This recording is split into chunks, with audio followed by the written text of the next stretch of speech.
উফ, আর পারছি না, ব্যথা লাগছে তো রাজ। রাজ ঠাস করে চড় বসিয়ে দেয় জয়ার গালে। চড়টা এতই জোরে ছিল, জয়ার ঠোঁট কেটে রক্ত গড়িয়ে পড়তে লাগলো। রাজ জয়াকে দেওয়ালের সাথেই চেপে ধরে আছে। জয়া ছটফট করছে নিজেকে ছাড়ানোর জন্য, আর বলছে, প্লিজ রাজ, ছেড়ে দাও বলছি। কি করছো এসব? তোমার পায়ে পড়ছি, আমার সর্বনাশ করো না, প্লিজ ছাড়ো। কি চাও তুমি আমার কাছে? আমার সতীত্ব হরণ করো না। জয়া রাজের সাথে পেরে উঠছে না। রাজ জোর করে জয়ার শাড়ির আঁচল টেনে হিঁচড়ে ছিঁড়ে ফেলছে। বাবা মা কোথায় তোমরা? বাঁচাও আমাকে, এই কালপিটটা আমার সাথে অসভ্যতামি করছে। জয়ার চিৎকারে ড্রয়িং রুম থেকে সবাই তার ঘরের দরজায় এসে দাঁড়ালো। জয়া রাজের পায়ে পড়ছে, তবুও রাজ ছাড়ছে না। রাজ যখন বুঝতে পারল দরজার সামনে সবাই এসে গেছে, তখন রাজ জয়াকে ছেড়ে দিয়ে বলল, তুমি যদি এখন সবাইকে বলো যে আমি তোমার কোনো ক্ষতি করিনি, শুধু তোমার শাড়ির আঁচল আর জামাটা একটু ছিঁড়েছি, তা কেউ বিলিভ করবে না। কথাটা বলে মুচকি হেসে রাজ ঘরের দরজা খুলে দেয়। দরজা খুলতেই জয়াকে অর্ধনগ্ন অবস্থায় দেখে রাজের বাবা ঠাস করে রাজের গালে চড় বসিয়ে দিয়ে বলল, এজন্য তোকে পড়াশোনা শিখিয়েছি। রাজ কোনো কথা না বলে চলে যায়। জয়া দরজা লাগিয়ে কাঁদতে থাকে। রাজ তার স্বপ্নগুলো নষ্ট করে দিল। তার মৃত্যু ছাড়া এখন কোনো রাস্তা নেই। কেন এমন করলো? সদ্য কাজলগুলো জয়ার চোখের ভুরু ছেড়ে গাল ছুঁয়ে যাচ্ছে। নতুন কালো পাড়ের নীল শাড়িটা আর আগের মতো নেই। নীল রঙা কাঁচের চুড়িগুলো ভেঙে টুকরো টুকরো হয়ে গেছে জয়ার স্বপ্নগুলোর মতন এক নিমেষে। মাথায় সিল্কি করা চুলগুলো আর আগের মতো নেই। জীবনটা যেন এক কালবৈশাখী ঝড়ে লণ্ডভণ্ড হয়ে গেল। সবাই চুপচাপ বসে আছে। কারোর মুখ থেকে কোনো কথা বের হচ্ছে না। মনে হচ্ছে ঝড় থেমে গেলে যে শান্ত অবস্থা বিরাজ করে, সেরকম কিছু হয়ে আছে। কেউ ভাবতেও পারেনি ঘুণাক্ষরে মেয়ে দেখতে এসে রাজ এমনটা করবে। রাজের বাবা আর জয়ার বাবা ছোটবেলা থেকেই বন্ধু, আর তাই রাজ আর জয়ার বিয়ের জন্য আজ কথা হচ্ছিল। এক পর্যায়ে ছেলে মেয়ে আলাদাভাবে কথা বলার জন্য যখন রুমে পাঠানো হয়, তখনই রাজ বিশ্রী ঘটনাটার জন্ম দেয়। জয়ার বাবার মরে যেতে ইচ্ছে করছে। সে এ মুখ দেখাবে কিভাবে সমাজে? রাজের বাবা এসে জয়ার বাবাকে বলল, বন্ধু, আমাকে ক্ষমা করে দে। তোর কাছে ক্ষমা চাওয়ার কোনো উপায়ন্তর নেই। বন্ধু, আমি কি করব? আমার মরা ছাড়া যে আর কোনো উপায় নেই। এই মুখ সমাজে কি করে দেখাবো আমি? কাল যখন রাস্তা দিয়ে যাব, তখন লোকে বলবে, ওই দেখ, ধর্ষিতার বাবা যাচ্ছে। এই বলে জয়ার বাবা কেঁদে দিল। রাজের বাবা জয়ার বাবাকে জড়িয়ে ধরে বলল, বন্ধু, কান্না করিস না। আজ এই মুহূর্তে রাজ আর জয়া মার বিয়ে হবে। জয়া কথা শুনে বলল, কি বলছেন এসব? আমি কি আপনাদের হাতের পুতুল? যা ইচ্ছে তাই করবেন, মন চাইলে খেলবেন, না মন চাইলে ছুঁড়ে ফেলে দেবেন। শোনেন, দরকার হলে গলায় দড়ি দেব, তবু ওই দুশ্চরিত্রটাকে বিয়ে করব না। বাবা, তুমি না করে দাও ওনাকে, আর বাড়ি থেকে বের হয়ে যেতে বলো। মারে, চুপ কর। তুই কি তোর বাবার মরা মুখ দেখতে চাস? মারে, তোর কাছে জীবনে কিচ্ছু চাইনি। আজ বাবা হয়ে আমার সম্মানটা তোর কাছে ভিক্ষা চাইছি।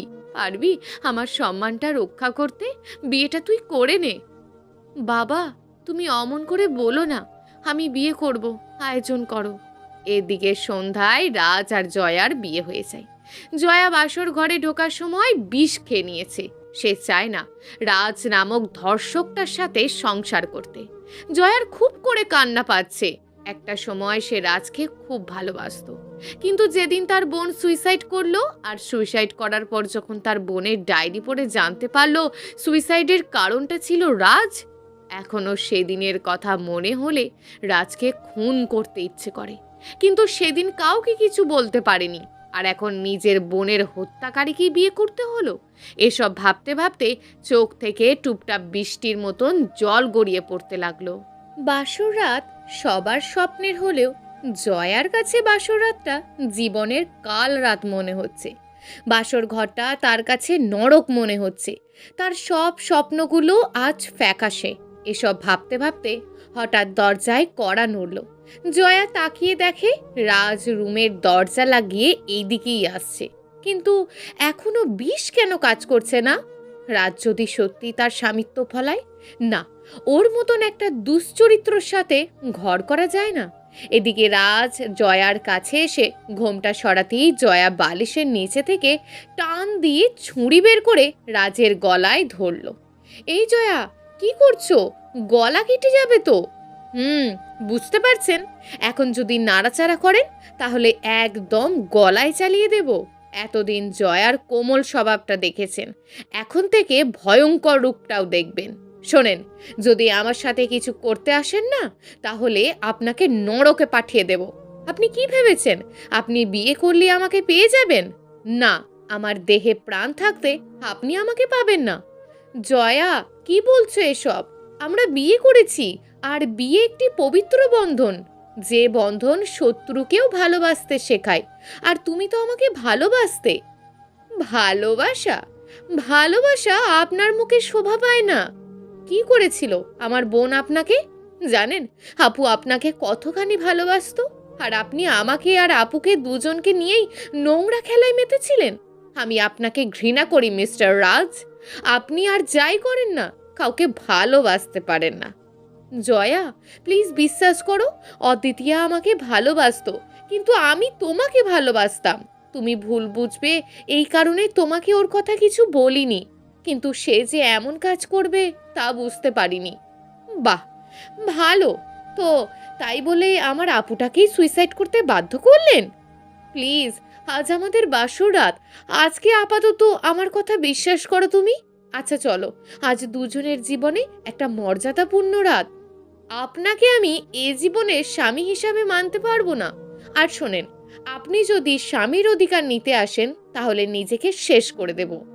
জয়া মনে মনে ভাবছে, বিষ এখনো কাজ করছে না কেন? তিনি কি বিষ দিল তাহলে? কাল বাসায় গিয়ে তারপর দেখব নকল বিষ দেওয়ার পরিণাম। রাজ জয়াকে আর কিছু বলল না। জয়ার পাশ থেকে বালিশ নেওয়ার সময় বলল, জানো জয়া, আমি তোমাকেই ভালোবাসি। আমি জানি আমি তোমার কাছে ঘৃণার পাত্র ছাড়া আর কেউ নই। তোমাকে এভাবে বিয়ে করা ছাড়া আমার কোনো পথ খোলা ছিল না। যদি পারো দিনের ঘটনার জন্য ক্ষমা করে দিও। আর একটা অনুরোধ, স্বামী হিসাবে নয়, শত্রু হিসাবেই নিও। আমাদের জন্য যেন আমাদের পরিবারের কেউ কষ্ট না পায়, তারা যেন বুঝতে না পারে কোনো কিছু। আচ্ছা, ঠিক আছে। আর একটা কথা, তুমি যেটা বিষ ভেবে খেয়েছো সেটা বিষ ছিল না, আমি বিষের বোতল পাল্টে দিয়েছিলাম। আপনাকে তো আমি, আপনার জন্য কি আমি ঠিক করে মরতেও পারবো না? না, পারবেন না, কারণ আমার জীবনটাই যে তুমি। আমার প্রতিটা শ্বাস প্রশ্বাস জুড়ে শুধু তুমি রয়েছো। জয়া কিছু বলছে না। আজকের রাতটা নিয়ে তার কত স্বপ্ন ছিল, আর প্রতিটা স্বপ্ন রাজকে ঘিরেই ছিল। কিন্তু রাজ তার ভালোবাসার সাথে বেইমানি করেছে। যে বোন মায়ের মতন আগলে রাখতো, সেই বোনকে হারিয়েছে রাজ নামক নরপশুটার জন্য। আর যাই হোক, এমন মানুষের সাথে সংসার করা যায় না। এদিকে পরের দিন সকালে রাজ ঘুম থেকে উঠে দেখে জয়া রুমে নেই। রাজ তাড়াহুড়ো করে বিছানা গুছিয়ে নেয়। কিছুক্ষণ পর রাজের ভাবি আসে। কি গো দেওর সাহেব, বিড়াল কেমন মারলে? ভাবি, তুমিও না? হ্যাঁ, তলে তলে এত কিছু, আর আমি বললেই দোষ? বিয়ে করার জন্য এত কিছু করলো, আর বিড়াল মারার কথা শুনে মনে হচ্ছে ভাজা মাছটা উল্টে খেতে জানে না। যাও, ফ্রেশ হয়ে খেতে আসো। রাজ শাওয়ার নেওয়ার জন্য বাথরুমের দরজা ধাক্কা দিতে দরজা খুলে যায়। রাজ ভিতরে ঢুকতেই শক খায়।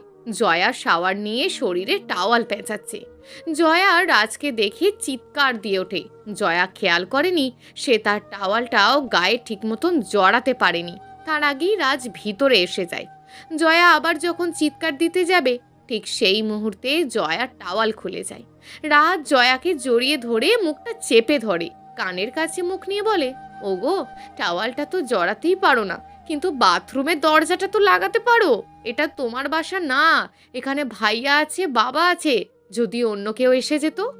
জয়া নিজেকে রাজের কাছ থেকে ছাড়ানোর চেষ্টা করছে। রাজ এক হাতে বাথরুমের দরজাটা লাগিয়ে দেয়।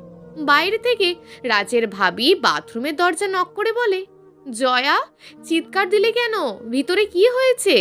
জয়া নিজেকে রাজের কাছ থেকে ছাড়িয়ে নিজের দিকে তাকিয়ে দেখে টাওয়ালটা নিচে পড়ে গেছে। জয়া নিজের হাতে তার চোখ দুটি ধরে ফেলে। রাজ ফ্লোর থেকে টাওয়ালটা তুলে জয়ার শরীরে পেঁচিয়ে দিয়ে বাথরুম থেকে বের হতেই, কি গো দেওরজি, এখন বাথরুমেও এসব চলছে? এমন সময় জয়া বাথরুম থেকে বেরোতেই ভাবি বলল, কি গো, একদিনের মধ্যেই এত ভালোবাসা? বাথরুমে একা আসা যায় না? এটাই ভালোবাসা। জয়া কিছু বলছে না। লজ্জায় তার মুখটা গোধূলি লগ্নে সূর্য যে রূপ ধারণ করে সেই রূপ ধারণ করেছে। রাজ পলকহীন নয়নে তাকিয়ে আছে। রাতের জয়া আর এখনকার জয়ার মাঝে আকাশ পাতাল ব্যবধান। জয়া ভাবিকে কিছু না বলে রুমে চলে গেল। রাজ কিছুক্ষণ পর রুমে গিয়ে দেখে জয়া শাড়ি না লুঙ্গি পরে আছে। রাজ হাসবে না কাঁদবে কিছু বুঝতে পারছে না। জয়া বারবার শাড়ির কুঁচি দেওয়ার চেষ্টা করেও পারছে না। রাজ দূরে দাঁড়িয়ে মুচকি মুচকি হাসছে। জয়া খেয়াল করেনি রাজ রুমে আসছে। এখন রীতিমতো জয়ার রাগ হচ্ছে। শাড়িটাও সে পরতে পারে না, এভাবে নিচে যাবে কিভাবে? হঠাৎ জয়া খেয়াল করলো কে যেন তার শাড়ির কুঁচি দিচ্ছে। কিছু বুঝে ওঠার আগেই রাজ শাড়ির কুঁচি করে গুঁজে দেয়। তখনই হাতটা অনিচ্ছা সত্ত্বেও জয়ার শরীরে লাগে। জয়া রাজের গালে চড় বসিয়ে দেয়। রাজ অবাক হয়ে জয়ার দিকে তাকিয়ে থাকে। কি, এভাবে তাকিয়ে কি দেখছিস? তোর কি করে সাহস হয় রুমে না বলে প্রবেশ করার, তার উপর আমাকে শাড়ি পরাতে গিয়ে হাত দেওয়ার? তোর কি মনে হয় তোর এসবে আমার মন গলে যাবে? মনে রাখিস, আমি পৃথিবীতে যদি কাউকে ঘৃণা করি তাহলে সেটা তুই। জয়া, তুমি যতই অবহেলা করো না কেন, আমি তোমাকে ভালোবাসবই। তোমার মন ঠিকই জয় করে নেব। একটা খুনি আমার মন জয় করে নেবে, যার কারণে আমার মায়ের মতন বড় বোন আত্মহত্যা করেছে? কি দোষ করেছিল আমার বোন? কি দোষ করেছিলাম আমি? ভালোই তো বাসতাম তোমাকে, নিজের সবটা দিয়ে ভালোবেসেছি। তার প্রতিদান স্বরূপ নিজের কলিজার টুকরো বোনটাকে হারিয়েছি। আমি তোকে ঘৃণা করি, তোর মুখটাও দেখতে ইচ্ছে হয় না আমার। রাজ অফিস থেকে আসার সময় জ্যামে যখন আটকে পড়ে, হঠাৎ খেয়াল করে দেখতে পাই একটা 9-10 বছরের মেয়ে ফুল নিয়ে দাঁড়িয়ে আছে। গাড়ির কাচ নামিয়ে দিতেই মেয়েটা বলল, স্যার, একদম তাজা বেলি ফুলের মালা ম্যাডামের জন্য নিয়ে যান, ম্যাডাম অনেক খুশি হবেন। রাজ মেয়েটার কাছ থেকে একটা ফুলের মালা নেয়। রাজ ফুলের মালাটা ড্রেসিং টেবিলের উপরে রাখতেই দেখতে পেল জয়া ব্যালকনিতে দাঁড়িয়ে ফোনে কথা বলছে। জয়া, তুমি এটা করতে পারলে? আমার কথা একবারও মনে পড়লো না? জয়া জারিফের কথা শুনে ফুঁপিয়ে কান্না করে দিল। কি হলো, কাঁদছো কেন? জারিফ, বিশ্বাস করো, আমি ইচ্ছে করে করিনি বিয়েটা। রাজ আমাকে দেখতে গিয়ে অসভ্যতামি করেছে। তুমি যেভাবেই হোক আমাকে নিয়ে যাও, আমি এই নরকে থাকতে পারবো না। জয়া, তুমি চিন্তা করো না, আমাদের দুজনকে কেউ আলাদা করতে পারবে না। আগামী মাসেই আমি দেশে আসছি, আর তুমি পারলে রাজকে ডিভোর্স দিয়ে দাও, পরে কোনো ঝামেলা হবে না। ওকে, তুমি চিন্তা করো না, আমি যত তাড়াতাড়ি পারি রাজকে ডিভোর্স দিয়ে দেব। আর একটা কথা, আমি তোমার আমানত নষ্ট করিনি। রাজকে আমি স্বামীর অধিকার দিইনি, আর কোনোদিন দেবও না। জয়া ফোন কেটে দিয়ে পিছনে তাকাতেই দেখে রাজ দাঁড়িয়ে আছে। জয়া রাজকে কিছু না বলে রুমে চলে গেল। জয়া ড্রেসিং টেবিলের সামনে বসে যখন চুল আঁচড়াচ্ছে, এমন সময় রাজ বলল, জয়া, তোমার খোঁপাতে বেলি ফুলের মালাটা খুব সুন্দর লাগবে, একটু পরবে মালাটা? জয়া মালাটা হাতে নিয়ে বলল, তাই বুঝি? খুব সুন্দর লাগবে, তাই না? আচ্ছা, তুই কি করে ভাবলি তোর দেওয়া ফুল আমি খোঁপায় জড়াবো? কথাটা বলে মালাটা পা দিয়ে পিষে ফেলল। রাজ কিছু না বলেই রুম থেকে বেরিয়ে গেল। রাত্রিবেলা রাজ ফ্লোরে শুয়ে আছে। জয়া রাজকে শুনিয়ে শুনিয়ে জারিফের সাথে কথা বলছে। জয়ার প্রতিটা কথা যেন রাজের বুকে তীরের মতন এসে বিঁধছে। তাই জয়াকে বলল, আমার বাড়িতে অন্য পুরুষের সাথে কথা বলা চলবে না। আর মনে রেখো, তুমি আমার স্ত্রী। তুমি মানো বা না মানো সেটা তোমার বিষয়। কিসের স্ত্রী? জোর করে বিয়ে করলেই স্ত্রী হয়ে যায়? শরীর ভোগ করার লাইসেন্স পাওয়া যায়? শোন, আমি ডিভোর্স চাই। তুই যদি সত্যিই আমাকে ভালোবাসিস, সে ভালোবাসার কসম তুই আমাকে ডিভোর্স দিবি। জয়া, এসব কি বলছো তুমি? ডিভোর্স? হ্যাঁ, ডিভোর্স। সামনের মাসে জারিফ আসবে। জারিফ এসেই আমাকে বিয়ে করবে। রাজ কি বলবে তার ভাষা খুঁজে পাচ্ছে না। যে জয়া তাকে কলিজা ছাড়া ডাকতো না, সে তার কাছে ডিভোর্স চাইছে। সময় মানুষকে কতভাবেই না পরিবর্তন করে দেয়। এদিকে দেখতে দেখতে প্রায় মাস চলে যায়। এখন রাজ আর জয়া নতুন অফিসের জন্য শহরে থাকে। দুজন একসাথে থাকলেও এতদিনে রাজ জয়াকে একটা দিনের জন্যও কাছে পায়নি। প্রতিদিনের মতন রাজ অফিস থেকে আসার সময় কিছু না কিছু জয়ার জন্য ঠিকই নিয়ে আসবে। জয়া এই নিয়ে রাজকে নানানভাবে অপমান করবে, কিন্তু রাজের কোনো অভিযোগ নেই জয়ার প্রতি, কারণ রাজ জয়াকে ভালোবাসে। প্রতিদিনের মতন আজও রাজ অফিসে চলে যায়। রাজ অফিসে চলে যাওয়ার সাথে সাথেই জয়ার নাম্বারে একটা মেসেজ আসলো, দরজাটা খোলো তো। দরজা খুলতেই চমকে গেল।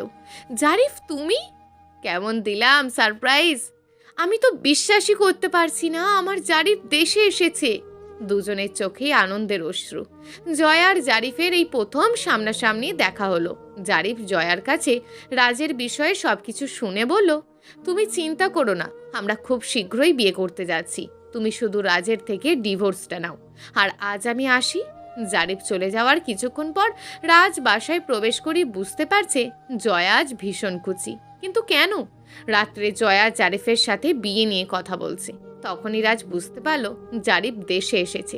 জারিফের আসার কথা শুনে রাজের বুকের ভিতরটা কেমন যেন করছে, মনে হচ্ছে প্রিয় বস্তুটা হারিয়ে ফেলতে যাচ্ছে। এদিকে জয়া জারিফের সাথে কথা শেষ করেই রাজকে বলল, রাজ, কালকেই আমি ডিভোর্স চাই। সরি, আমি তোমাকে ডিভোর্স দিতে পারবো না, তবে একটা শর্তে ডিভোর্স দিতে পারি। কি শর্ত বলো? আগামী 7 দিন তুমি আমার স্ত্রীর মতন হয়ে থাকবে, যা বলবো তাই করবে। ভয় পেও না, স্বামীর অধিকার চাইবো না, আর কোনো দিন তোমার সামনে এই মুখ নিয়ে দাঁড়াবো না। আর হ্যাঁ, আজ অফিস থেকে আসার সময় ডিভোর্স লেটার নিয়ে এসছি, 7 দিন পর সই করে দেব। এখন বলো তুমি শর্তে রাজি কিনা? আচ্ছা, আমি তোমার শর্তে রাজি। তাহলে কাল সকাল থেকেই 7 দিন শুরু। আচ্ছা, তবে আবারও বলে দিচ্ছি, স্বামীর অধিকার কিন্তু তুমি কখনো পাবে না আমার থেকে। রাজ মুচকি হেসে বলল, চিন্তা করো না, ওসব কিছু করব না, এখন ঘুমিয়ে যাও। সকালে জয়া যখন রান্না করছে তখন রাজ জয়ার সাথে হেল্প করে দিচ্ছে। অনিচ্ছা সত্ত্বেও জয়া এসব সহ্য করে যায়, আর মনে মনে ভাবে 7 দিনই তো। এদিকে প্রতিদিনের মতন রাজ আজকেও অফিস থেকে আসার সময় বেলি ফুলের মালা নিয়ে এসে নিজের হাতে জয়ার খোঁপায় পরিয়ে দেয়। জয়া না করতে পারে না। রাতে জয়া রাজ ডিনার করতে বসছে। রাজ খেয়াল করলো জয়া খাচ্ছে না। এই, তুমি খাচ্ছ না কেন? হাত কেটে গেছে দুপুরে ফল কাটতে গিয়ে। ও আচ্ছা, তাই বুঝি। আচ্ছা হাঁ করো। না, আমি খেতে পারবো, আপনার খাইয়ে দিতে হবে না। এর 7 দিন কোনো কৈফিয়ত শুনতে চায় না, হাঁ করো। জয়া রাজের দিকে চেয়ে আছে এক দৃষ্টিতে আর খাবার খাচ্ছে। 3 দিন খুব ভালো কাটলো। তৃতীয় দিন রাজের অফিসে এমন সময় বৃষ্টি নামলো। জয়া ছোটবেলা থেকেই বৃষ্টি পাগল। বৃষ্টি শুরু হলেই জয়া ছাদে গিয়ে ভিজতে লাগে। প্রায় ঘন্টাখানেক ভেজার পর রুমে এসে কাপড় চেঞ্জ করতেই কাঁপুনি দিয়ে জ্বর এসে যায়। রাজ বাসায় এসে দেখে জয়া বিছানায় শুয়ে আছে। জয়াকে দুবার ডাক দিতেও যখন বিছানা থেকে উঠছিল না, তখন মাথায় হাত দিয়ে দেখে জ্বরে গা পুড়ে যাচ্ছে। রাজ কি করবে বুঝতে পারছে না। কিছুক্ষণ জলপট্টি দিয়ে দেখলো জ্বর কমছে না, তাই আর দেরি না করেই রাতেই হসপিটালে নিয়ে যায়। হসপিটালে 2 দিন রাজ জয়ার পাশেই থাকে। 3টে দিন এক মুহূর্তের জন্য রাজ জয়ার চোখের আড়াল হয়নি। জয়াকে খাইয়ে দেওয়া থেকে শুরু করে মেডিসিন দেওয়া সব করেছে। 2 দিন পর হসপিটাল থেকে বাড়ি আসে। বাড়ি ফেরার পর রাজ জয়াকে রান্না করতে দেয়নি। এদিকে রাজ রান্না করতে গিয়ে তার হাতও পুড়িয়ে ফেলে। এর আগে কোনো দিন তো রান্না করেনি, সেজন্য। দুপুরে রাজ যখন জয়াকে খাইয়ে দিতে যায় তখন জয়া খেয়াল করে রাজের ডান হাতে ফোঁচকা পড়েছে অনেকগুলো। রাজকে জিজ্ঞেস করতেই বলে, ওই একটুখানি হাতে তেলের ছিটা লেগেছিল, তুমি কিছু ভেবো না, ঠিক হয়ে যাবে। আর হ্যাঁ, তুমি তো গোসল করনি, আমি পানি তুলে কাপড় রেখে আসছি, তুমি গোসল করে আসো। ঠিক মতন গোসল না করলে তো শরীর আরও খারাপ লাগবে। জয়া গোসল করে বের হতেই রাজ বিছানায় বসিয়ে জয়ার মাথার চুল আঁচড়ে তেল লাগিয়ে দিল। জয়ার এসব সহ্য হয় না, কিন্তু সহ্য করা ছাড়া এই মুহূর্তে কোনো উপায়ও নেই। আর কয়েকটা দিনই তো মাত্র। আর বাকি 2 দিন জয়া এখন সম্পূর্ণ সুস্থ। এদিকে জয়ার দিনগুলি যেন যাচ্ছেই না। আর মাত্র 2টো দিন, তারপরেই সে জারিফকে পেতে যাচ্ছে। কিন্তু এ 2টো দিন জয়ার কাছে 2টি মাসের মতো লাগছে। দেখতে দেখতে 6 দিন চলে যায়। আজকে রাতটা পেরোলেই কাল সকালের অপেক্ষায় 7 দিন পূর্ণ হবে। রাত জয়ার মাথায় হাত বোলাচ্ছে। জয়ার বড্ড রাগ হচ্ছে, তবুও কিছু বলছে না। সে নতুন সকালে নতুন একটি সুন্দর ভোরের আশা করছে, যে ভোরে থাকবে না কোনো খুনির ছায়া। এদিকে রাজ জয়ার মাথায় হাত বোলাতে বোলাতে বলল, জয়া, সত্যিই কি জারিফ আমার চেয়ে তোমাকে বেশি ভালোবাসে? রাজ দেখল জয়া ঘুমিয়ে গেছে। এদিকে জয়া মাঝরাতে কারোর কান্নার শব্দ শুনে ঘুম ভেঙে যায়। জয়া বুঝতে পারে পাশের রুমে কি যেন কাঁদছে। তাড়াহুড়ো করে ঘুম থেকে উঠে পাশের রুমে উকি দিতেই দেখে রাজ কান্না করছে আর কি যেন বলছে। জয়া একটু মনোযোগ দিয়ে শুনতে পেল। রাজ বলছে, হে সৃষ্টিকর্তা, রাত্রি যতই গভীর হয় তোমার দরজা ততই উন্মুক্ত হয়। আমি আমার প্রিয়তমা স্ত্রীকে তোমার পথে আনার চেষ্টা করছি। আমি আমার কর্মের জন্য তোমার কাছে ক্ষমা চেয়েছি। তুমি জয়াকে আমার কাছ থেকে কেড়ে নিও না। তুমি তো জানো আমি কতটা ভালোবাসি আমি তাকে। তুমি তো সত্যিটা জানো। জয়ার কাছে রাজের কান্নাও অসহ্য লাগছে, তাই তাড়াতাড়ি করে বিছানায় গিয়ে শুয়ে পড়ল। আজ সারা রাত রাজ ওভাবেই কাটিয়ে দিল। সকালবেলা ভোরের আলো পড়তেই জয়ার ঘুম ভেঙে যায়। ঘুম ভাঙতেই তার খুব খুশি লাগে। আজ সে মুক্ত। কিন্তু কোথাও রাজকে দেখতে পাচ্ছে না। রাজ কি তাকে ডিভোর্স দেবে না? হঠাৎ খেয়াল করলো টেবিলের ওপর ডিভোর্স পেপার, তার পাশে একটা চিরকুট। জয়া দেখল ডিভোর্স পেপারে রাজ সাইন করে দিয়েছে। সাইনটা দেখেই আনন্দ হচ্ছে। ডিভোর্স লেটারের পাশে থাকা চিরকুট খুলে পড়তে শুরু করলো। তোমাকে কি বলে সম্বোধন করব সে ভাষা আমার জানা নেই। আজ থেকে তোমার প্রতি আমার কোনো অধিকার রইল না। আজ থেকে তুমি মুক্ত। তুমি তো এটাই চেয়েছিলে। আজকের পর থেকে আর কেউ বেলি ফুলের মালা নিয়ে এসে তোমাকে বলবে না ভালোবাসি, বলবে না তোমাকে নীল শাড়িতে অনেক সুন্দর লাগে। আর কেউ তোমাকে জোর করে খাইয়ে দেবে না। আর কেউ হয়তো তোমার জন্য হাত পুড়িয়ে রান্না করবে না। জানো জয়া, আমি তোমাকে অনেক ভালোবাসতাম। তুমি যতক্ষণ আমার পাশে থাকতে মনে হতো পুরো পৃথিবীটাই আমার পাশে। কিন্তু আমি এই জিনিসটা বুঝতাম না, জোর করে ভালোবাসা হয় না। তুমি তো আমাকে ভালোবাসতে একটা সময় কলিজা ছাড়া ডাকতেই না। কিন্তু আজ বুঝতে পারলাম তুমি আমাকে ঘৃণা করো, প্রচণ্ড ঘৃণা করো। আমাকে ক্ষমা করে দিও জোর করে তোমাকে বিয়ে করার জন্য। আর হ্যাঁ, আজকের পর থেকে বিরক্তিটা আর কোনো দিন তোমার সামনে আসবে না। ভালো থেকো। মনে রেখো, বিয়ের এই বন্ধনটাই একদিন তোমাকে খুব করে কাঁদাবে। ভালো থেকো। বিরক্তিটা আর তোমার জীবনে আসবে না। চিঠি পড়া শেষ হলেই জয়ার চোখের সামনে তার বোনের সুইসাইড করার চেহারাটা ভেসে উঠল। জয়া মনে মনে বলল, যাক, অবশেষে খুনির হাত থেকে বাঁচলাম। জয়া ডিভোর্স লেটারটা নিয়ে সোজা জারিফের বাসায় চলে যায়। জারিফের রুমের কাছে যেতেই শুনতে পাই, আরে কি বলিস, ওই বিয়ে করা মেয়েকে আমি আবার বিয়ে করব? শুনেছি আজ ডিভোর্স নেবে। ভাবছি হোটেলে নিয়ে ব্যবহার করে ছেড়ে দেব। মেয়েটা সুন্দর, তাই একটু বেশি সময় দিতে হচ্ছে। আরে দোস্ত, তুই একলাই খাবি নাকি? আমাদের নিবি না? আরে তোরাও আসিস, আগে আমি যাব, তারপর তোরা। আর হোটেলের বুক করার টাকা কিন্তু তুই দিবি। জারিফের কথা শুনে জয়ার পায়ের তলার মাটি সরে যাচ্ছে। জারিফ তাকে নয়, তার শরীরটাকে ভালোবাসে। জয়া জারিফের সাথে কথা না বলেই তার বাসা থেকে বের হয়ে যায়। বাসা থেকে বের হতেই ফোনটা কিরিং কিরিং করে বেজে ওঠে। ফোন রিসিভ করতেই ওপাশ থেকে একটা মেয়ে বলে, আপু, আপনি একটু ইপসেনা হসপিটালে দেখা করবেন। জয়া হসপিটালে গেলে নার্স একটা রোগীর সামনে নিয়ে যায়। বিছানায় শুয়ে আছে, মুখে অক্সিজেন মাস্ক থাকা সত্ত্বেও লোকটাকে চিনতে ভুল হয় না জয়ার। এটা আপুর ফ্রেন্ড হাবিব। জয়াকে দেখি হাবিব বলল, আমি আর বাঁচব না হয়তো, তাই সত্যিটা বলে যেতে চাই। তোমার আপু সুইসাইড করেনি, আমি ধর্ষণ করে মেরেছি। কি বলছেন এসব? আপু যে সুইসাইড নোট লিখেছিল? রাজ যদি তাকে ভালো না বাসে তাহলে সে সুইসাইড করবে, আর আপু তাই করেছিল। হ্যাঁ, সুইসাইড নোট লিখেছিল, কিন্তু সেটা মিথ্যা ছিল। আমি জানতাম অদ্বিতীয়া রাজকে নিজের থেকেও বেশি ভালোবাসতো, তাই আমি ওর সাথে প্ল্যান করে বলি রাজকে সুইসাইডের হুমকি দিয়ে চিরকুট লিখে সুইসাইড করার অভিনয় করবি, তখন দেখবি রাজ সত্যিই তোকে ভালোবাসবে। অদ্বিতীয়া সরল মনে রাজি হয়ে যায় আর সুইসাইড নোট লিখে ফেলে। আর তখনই অদ্বিতীয়াকে ধর্ষণ করে মেরে ফেলি, যেন রাজ ফেঁসে যায়। কিন্তু তুমি সুইসাইড নোট পুলিশের কাছে দাওনি। সেদিন আমার বিচার না হলেও প্রকৃতি আমাকে ছাড়েনি। হসপিটালে এসে মৃত্যুর প্রহর গুনছি। শরীরে মরণ ব্যাধি ক্যান্সার বাসা বেঁধেছে। হাবিবার কথা শেষ করতে পারল না। কথা বলতে বলতেই সে মারা গেল। এদিকে জয়ার সামনে সত্যিটা দিনের আলোর মতন পরিষ্কার। রাজ ফুলের মতন নিষ্পাপ। এতটা ভালোবাসার পরও রাজকে জয়া চিনতে পারল না। নিজের প্রতি নিজেরই ঘৃণা লাগছে। জয়া ভাবতে পারছে না এ মুখ নিয়ে রাজের সামনে গিয়ে কিভাবে দাঁড়াবে। যতই দিন যাচ্ছে রাজের স্মৃতিগুলো ততই মনে পড়ছে। রাজের খাইয়ে দেওয়া, অফিস থেকে শেষ করে বেলি ফুলের মালা নিয়ে আসা সব কিছু। একদিন হঠাৎ শুনতে পেল রাজের বিয়ে, তাও জয়ারই বান্ধবী জেনিফার সাথে। জয়া বিশ্বাসই করতে পারছে না। রাজের বিয়ে? কলিজাটা ফেটে যাচ্ছে তার।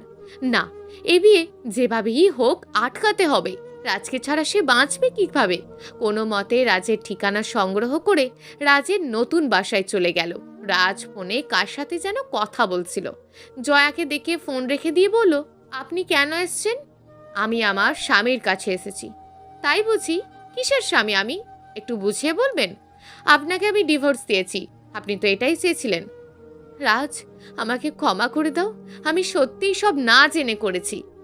ক্ষমা তো সেই ডিভোর্স লেটারের সাথেই করে দিয়েছি। কি চাও আর? আর কত কষ্ট দিতে চান আপনি আমাকে? ফুলশয্যা রাত থেকে আপনি আমাকে কত অপমান নাই করেছেন, সব আপনাকে ভালোবাসার কারণে। আমি চাইলেই আপনার কাছ থেকে স্বামীর অধিকার আদায় করে নিতে পারতাম, কিন্তু কেন নিইনি জানেন? আপনাকে বড্ড বেশি ভালোবাসতাম, বলতে পারেন নিজের থেকেও বেশি। এজন্যই আপনি যত্ন সহকারে কষ্ট দিয়েছেন। সারা রাত আমার কাঁদতে হয়েছে। প্লিজ আপনি এখান থেকে চলে যান। রাজ, তুমি মারো কাটো যাই করো, তবু আমাকে তাড়িয়ে দিও না। এ কদিনে বুঝতে পেরেছি তুমি আমার কতটা জায়গা জুড়ে ছিলে। আপনি যাবেন? আপনার মুখটাও দেখতে ইচ্ছে করছে না। এই সময় জেনিফা এসে রাজকে বলল, আমি কখন থেকে ওয়েট করছি, বিয়ের কেনাকাটা করতে যাব না? যাব, তবে দিনটা মনে হয় আজ অশুভ যাবে। সকালেই কার মুখ দেখতে হলো। আচ্ছা এসব বাদ দাও, চলো শপিং করে পার্কে একটু ঘুরতে যাব। জেনিফা গিয়ে রাজের হাত ধরল। জয়ার কলিজাটা ফেটে যাচ্ছে, চোখের পানি ধরে রাখতে পারছে না।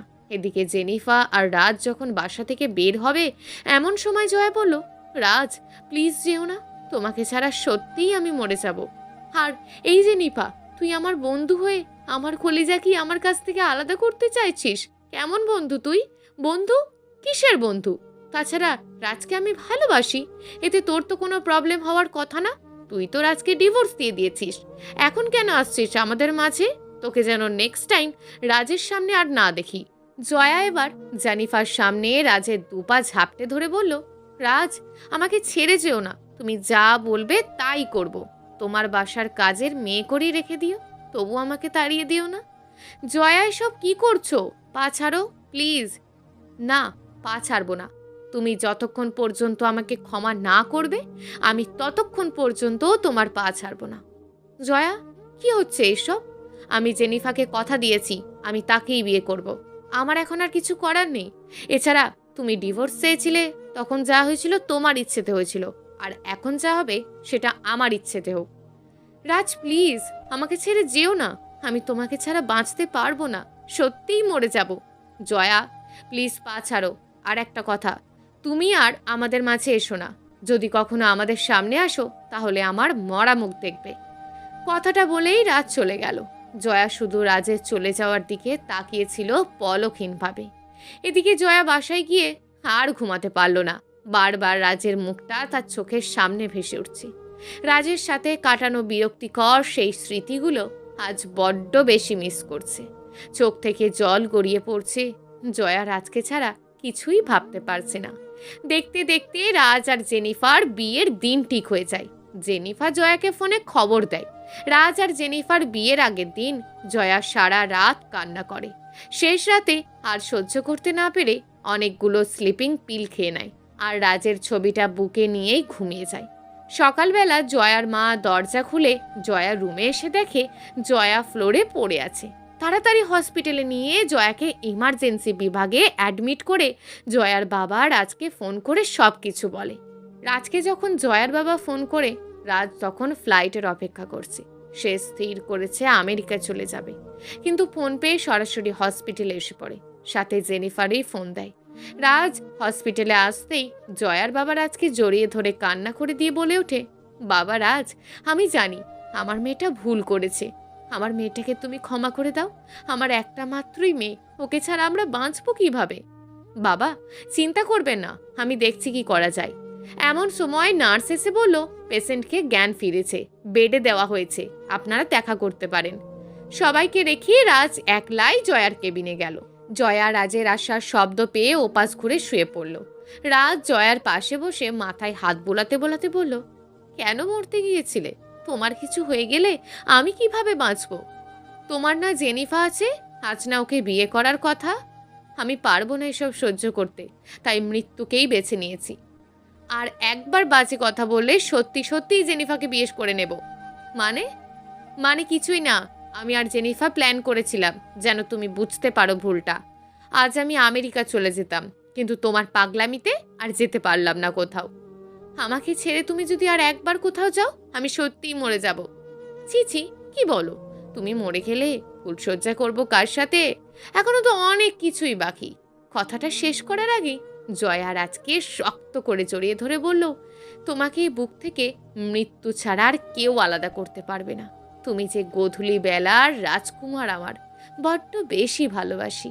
প্রিয় দর্শক, এই গল্পটা আপনাদের কেমন লাগলো তা অবশ্যই একটি কমেন্ট করবেন। আর যদি গল্পটা আপনাদের ভালো লেগে থাকে তাহলে ভিডিওটিতে একটি লাইক করে দেবেন এবং এই ধরনের ভিন্ন স্বাদের গল্প শোনার জন্য চ্যানেলটিকে অবশ্যই সাবস্ক্রাইব করে আমাদের সঙ্গে যুক্ত থাকুন।